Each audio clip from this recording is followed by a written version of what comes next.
Ti Biag ni Lamang ay isang sikat na kwento mula sa Pilipinas. Ito ay isang epikong tula. Mula sa rehiyon ng Ilocos, ito ay isang mahabang salaysay.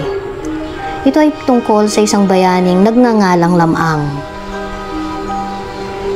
Siya ay isang napakahalagang tao. Ito ay kwento na may malaking halaga sa kultura.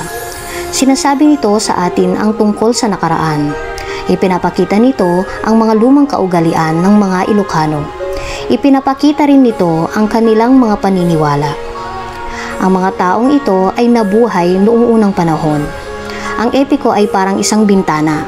Hinahayaan nitong makita ang kanilang mundo. Nalalaman natin kung ano ang mahalaga noon at si Lamang ay isang ordinaryong tao lang. Pero siya ay espesyal. Dahil nung ipinanganak siya ay nakakapagsalita na. Siya ay may malakas na pangangatawan. At ang buhay niya ay puno ng mahika.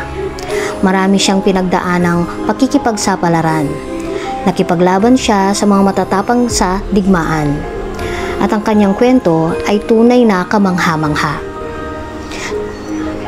Sa video na ito ay pag-uusapan natin ang Biag ni Lamang at matutunan natin ang tungkol sa epikong ito. Titingnan natin ang pinagmulan nito at kung paano ito ikinuwento at isinulat. Pagkatapos, susundan natin ang paglalakbay ni Lamang at makikita natin ang kanyang mga dakilang gawa. Mauunawaan natin ang tema nito at pati na rin ang mensahe ng kwento nito. Ang kwento ni Lamang ay napakatanda na. Ikinuwento muna ito bago isinulat.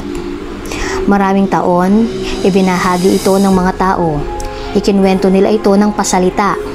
Ikinuwento ito ng mga lolo at lola sa mga bata. Ibinahagi din ito ng mga magulang. Ito ay tinatawag na tradisyong pasalita. Napanatili nitong buhay ang kwento.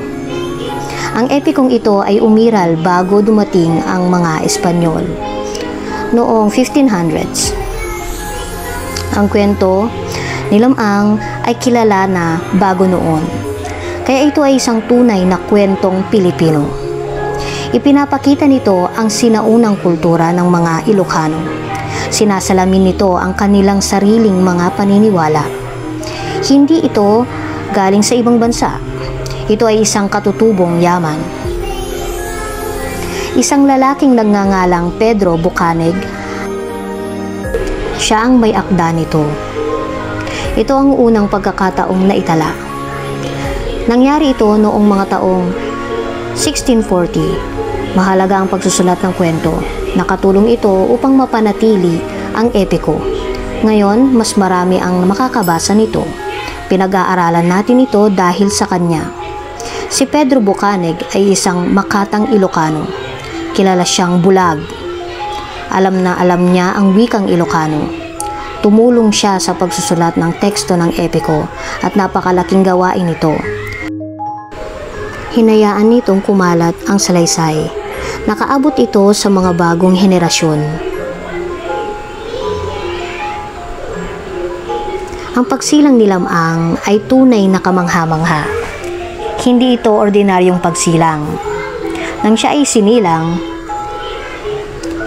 ang kanyang magulang ay nagulat dahil nakakapagsalita na ito. At sinabi niya ang kanyang pangalan. Natawagin siyang Lamang. At namili siya ng kanyang ninong at ninang. Nagpakita ito ng espesyal na lakas. Ang ama ni Lamang ay si Don Juan. Si Don Juan ay pumunta para labanan ang mga Igorot. Ang mga Igorot ang kanyang mga kaaway. Nakalulungkot, hindi na bumalik si Don Juan. Si Lamang ay 9 na buwan pa lamang noon. Pero hinahanap na niya ang kanyang ama. Dinala niya ang kanyang mga espesyal na sandata at talagang napakatabang niya. Kalaunan, narinig ni Lamang ang tungkol kay Ines Canoyan. Siya ay isang napakagandang babae. Siya ay nakatira sa Kalanutian. Nais ni Lamang na pakasalan siya. Naglakbay siya kasama ang kanyang puting tandang. Dinala din niya ang kanyang tapat na aso. Hinarap niya ang maraming mayayamang karibal. nakuha niya ang puso nito gamit ang mahika. Minsan, nagkaroon ng masamang panaginip si Lamang. Napanaginipan niyang kakainin siya ng isang isda. Ang isdang ito ay berkakan. Nakalulungkot, nagkatotoo ang kanyang panaginip. Sumisid siya para kumuha ng mga kabibi. Nilunok siya ng berkakan, pero tumulong ang kanyang mga mahiwagang alaga. Binuhay nilang muli si Lamang. Ang epiko ni Lamang ay may katatawanan. Seryoso ito pero nakakatawa rin. May mga bahagi itong nagpapatawa sa mga tao. Ang mga alaga ni Lamang ang dahilan ng mga birong ito. Ang kanyang tandang ay kayang tumilaok ng malakas. At ang tilaok nito ay magpapabagsak ng isang bahay. Pero ang kanyang aso naman ay tatahol lang ng isang beses at ang tahol nito ay muling na magtatayo ng isang bahay. Ipinapakita sa kwento ang mga ideyang Kristiyano. Ang mga ideyang ito ay galing sa Espanya. Dinala ng mga Espanyol ang kanilang relihiyon. Ang mga tauhan ay may mga pangalang Kristiyano.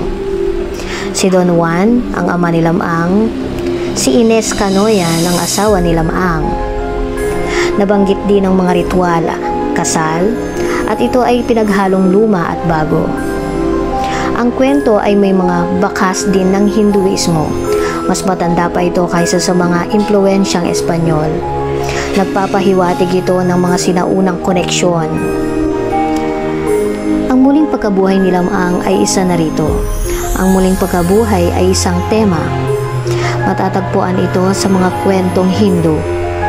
Ang kanyang malalakas na kapangyarihan ay nagpapahiwatig din nito. Nagpapakita ito ng mas malalim na kasaysayan. Ang biyag ni Lamang ay napakahalaga. Ito ay isang hiyas ng panitikang Pilipino. Pinahalaga nito ng lubos ng mga Ilocano. Nagtuturo ang epiko tungkol sa katapangan. Mahusay nitong ipinapakita ang kulturang Ilocano. Nagbibigay ito ng inspirasyon sa mga Pilipino ngayon.